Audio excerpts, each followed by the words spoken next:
नमस्कार, स्वागत बा आप सभी दर्शक लोगन के। तक खबर बहुत ही कमाल के बा जो कि हिट मशीन खेसारी लाल यादव जी के बा। आप सब जानते बानी कि खेसारी लाल यादव जी के अब तक के सबसे शानदार गाना तेरे मेरे दरमियान यूट्यूब पर धमाल मचा दिलस, जो कि खेसारी लाल यादव जी के पॉपुलैरिटी के और भी ज़्यादा बढ़ा दिले बा और दर्शक लोगन के उनकर और भी ज़्यादा दीवाना बना दिले बा एक्टिंग के। तो अब बात बा उनकर हो से भी बड़ा एगो प्रोजेक्ट आ रहा बा, ओकरा बारे में जो ना के खुलासा हो चुकल बा।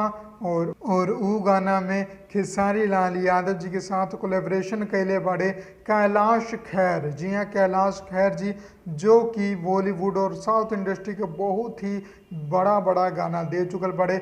अब उ भोजपुरी इंडस्ट्री खातिर देवे जा रहल बड़े बहुत ही शानदार गाना खेसारी लाल यादव जी के साथ मिल के। जी हाँ, गाना के सारा काम हो चुकल बा और गाना अभी रिलीज ना भइल बा, लेकिन ई तय बा कि जब भी वो गाना रिलीज हुई तब बम्पर हिट हुई। जी हाँ, आप सब जानते बानी कि खेसारी लाल यादव जी पहली बार कोनो बॉलीवुड सेलिब्रिटी के साथ अपन एल्बम गाना में कोलेब्रेशन करे जा रहल बड़े।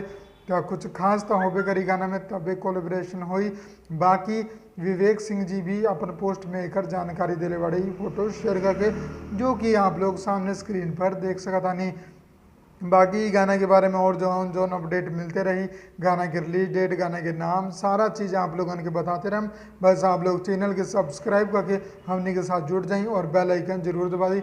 मिलब अगला वीडियो में। जय भोजपुरी, प्रणाम।